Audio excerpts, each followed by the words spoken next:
Assalamualaikum warahmatullahi wabarakatuh anak-anak. Apa kabar semuanya? Semoga kalian selalu sehat. Bertemu lagi sama Ibu Rosita. Hari ini kita akan membahas materi kelas 11 yaitu tentang teks prosedur. Sebelum kita memasuki materinya, kita lihat dulu kompetensi dasar dan tujuan pembelajarannya. Seperti biasa, yuk kita lihat dulu KD-nya.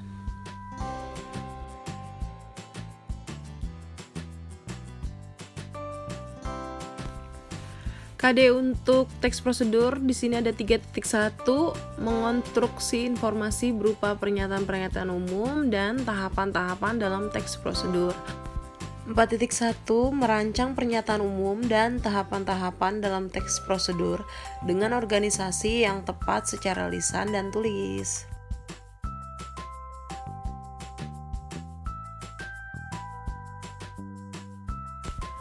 Dan tujuan pembelajarannya yaitu diharapkan peserta didik dapat mengonstruksi informasi berupa pernyataan-pernyataan umum dan tahapan-tahapan dalam teks prosedur, serta terampil merancang pernyataan umum dan tahapan-tahapan dalam teks prosedur dengan organisasi yang tepat secara lisan dan tulis, dengan sikap kritis, kerjasama, dan komunikatif.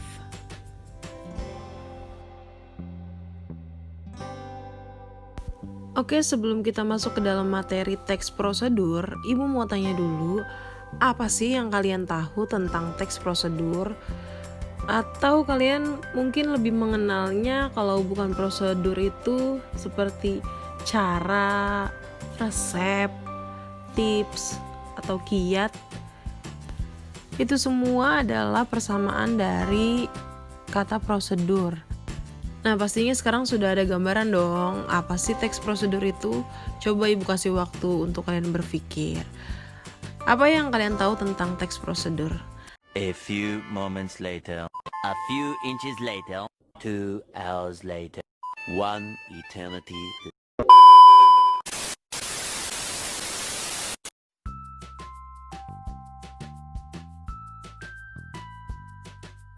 Yap, betul banget. Teks prosedur adalah teks yang berisi cara, tujuan untuk membuat atau melakukan sesuatu hal dengan langkah demi langkah yang tepat, secara berurutan sehingga menghasilkan sesuatu tujuan yang diinginkan.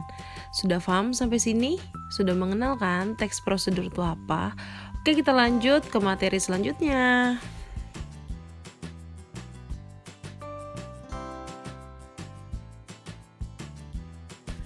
Nah, jangan salah, teks prosedur juga punya ciri-ciri loh. Ada 8 nih ciri-ciri dari teks prosedur. Bisa kalian lihat sendiri di slide. Yang pertama itu judul ditulis secara jelas. Yang kedua, langkah-langkah kerja dipaparkan secara urut. Yang ketiga, langkah kerja yang satu dengan yang lainnya koheren. Yang keempat, teks bersifat informatif. Yang kelima, teks dipaparkan secara terperinci. Keenam, isi informasi bersifat objektif. Ketujuh, informasi yang disampaikan bersifat universal. Dan yang terakhir atau yang kedelapan, teks bersifat akurat, aktual, dan logis. Lanjut ke materi selanjutnya.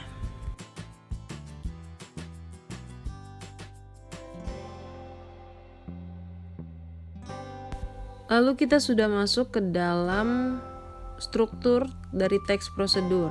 Ada 4 anak-anak di sini. Yang pertama itu tujuan. Pada teks prosedur adalah pengantar umum sebagai penanda apa yang akan dibuat atau dilakukan dan motivasi dalam melakukannya. Yang kedua, bahan dan alat, berisi mengenai rincian bahan dan alat yang digunakan dengan ukuran yang akurat. Yang ketiga, langkah-langkah, berisi langkah melakukan sesuatu dengan urut secara bertahap. Dan yang terakhir itu penutup, berisi penekanan pada keuntungan dan ucapan selamat melakukan sesuatu.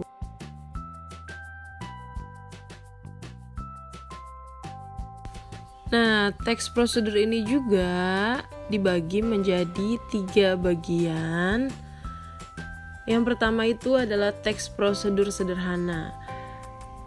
Nah, maksud dari teks prosedur sederhana ini adalah teks prosedur yang menunjukkan tahapan singkat dalam melaksanakan proses pekerjaan. Jadi kalau misalnya ada prosedur atau cara atau kiat atau resep membuat sesuatu yang simpel, nah ini masuk ke dalam teks prosedur sederhana anak-anak. Selain itu, teks prosedur sederhana juga dibangun dari 2 atau 3 langkah saja. Seperti prosedur mengoperasikan setrika, prosedur membuat mie instan. Selanjutnya ada teks prosedur kompleks. Nah, di sini kalau teks prosedur kompleks berbanding terbalik dengan yang sederhana. Kalau teks prosedur kompleks ini sendiri mencakup banyak langkah, pokoknya tuh lebih rumit dari teks prosedur sederhana, dan pastinya yang tadi Ibu bilang banyak sekali langkahnya. Dan yang terakhir itu adalah teks prosedur protokol. Maksudnya apa sih Bu protokol? Nah, di sini prosedur yang langkah-langkahnya tidak terlalu ketat dan mudah dipahami. Dan biasanya teks prosedur protokol itu menunjukkan tahapan dalam melaksanakan proses pekerjaan yang berkaitan dengan aturan dalam sebuah organisasi atau lembaga terkait seperti perbankan, pemerintahan, dan lain sebagainya. Sampai sini ada yang mau ditanyakan anak-anak? Atau sudah paham? Kalau sudah paham, kita bisa masuk ke materi selanjutnya. Iya.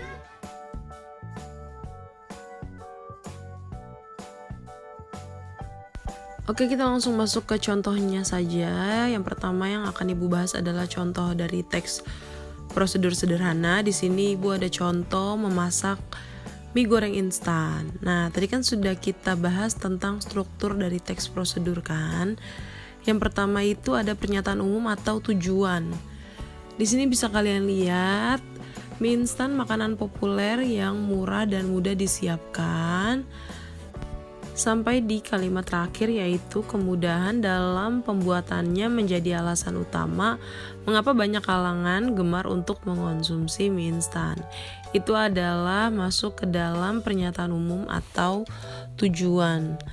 Lalu selanjutnya prosedur pembuatan mie instan adalah sebagai berikut. Ada 4 ya anak-anak. Kenapa bisa dikatakan sederhana? Karena di sini step by stepnya atau caranya cukup simple dan mudah.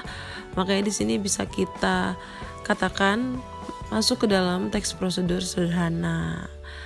Oke, kita lanjut.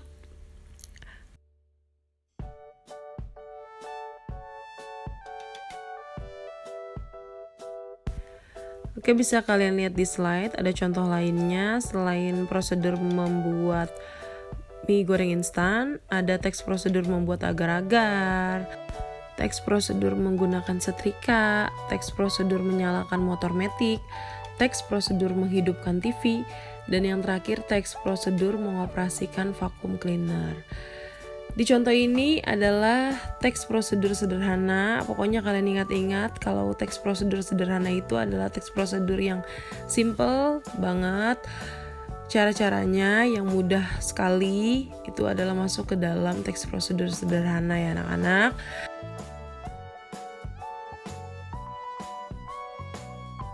Baik, selanjutnya kita masuk ke dalam contoh teks prosedur kompleks.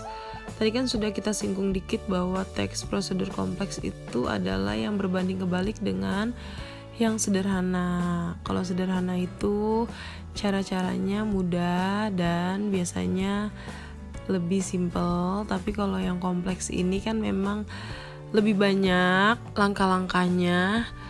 Nah, bisa kita lihat di sini kan ada contohnya teks prosedur membuat minuman jus. Di situ banyak bahan-bahannya, langkah-langkahnya juga lebih banyak.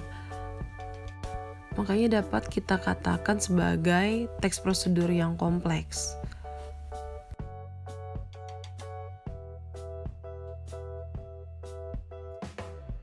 Bisa kalian lihat lagi di slide, ada contoh lain dari teks prosedur kompleks, yaitu teks prosedur membuat makanan nasi kuning. teks prosedur membuat akun Instagram, teks prosedur membuat bolu coklat. Pokoknya yang langkah demi langkahnya itu lebih banyak dan lebih rumit. Itu masuk ke dalam prosedur kompleks.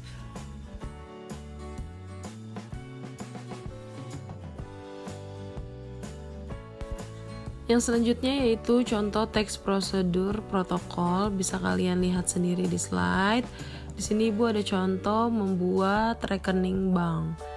Nah, saat kalian membuat judul, di sini boleh kalian buat misalnya membuat rekening bank atau cara membuat rekening bank. Seperti itu ya anak-anak. Lalu ada pernyataan umumnya. Di rekening bank adalah buku pencatatan transaksi para nasabah yang diterbitkan oleh bank yang bersangkutan. Nah, di situ masuk ke pernyataan umum. Kalian bahas dulu apa sih rekening bank, seperti itu. Lalu langsung kalian tuliskan langkah-langkahnya untuk membuat rekening bank.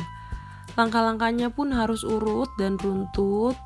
Kenapa Bu? Karena agar si pembaca mendapatkan tujuan yang dia inginkan.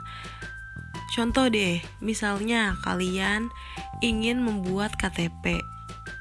Pasti kalian nggak tahu nih, apa sih yang dibutuhkan saat membuat KTP? Step-stepnya seperti apa sih? Langkah-langkahnya seperti apa sih? Pasti kalian mencari di internet cara membuat KTP. Lalu langsung keluar apa yang harus kalian bawa. Yang pertama kalian harus ke RT dulu, ke RW, lalu ke kelurahan. Semuanya ada tahapan-tahapannya kan? Nah, itu dia yang dimaksud dengan teks prosedur. Semoga sampai sini kalian semua bisa paham ya materinya, karena teks prosedur itu adalah materi yang sangat mudah sebenarnya.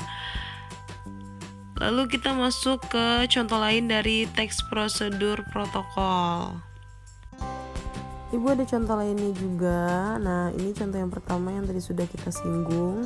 Teks prosedur membuat KTP elektronik atau iktp. Yang kedua, teks prosedur membuat SKCK, dan yang terakhir teks prosedur membuat SIM-C. Baik, sampai sini ada yang ingin kalian tanyakan atau yang belum kalian pahami? Kalau kalian ingin bertanya atau ada yang belum kalian pahami, boleh banget kalian komen di bawah. Kita diskusi bareng di kolom komen sampai kalian benar-benar paham. Oke, sekian pembelajaran kita hari ini. Semoga pembelajaran atau materi kita hari ini bermanfaat untuk kalian. Sekian, kurang lebihnya Ibu mohon maaf kalau memang ada kekurangan. Wassalamualaikum warahmatullahi wabarakatuh. Pow!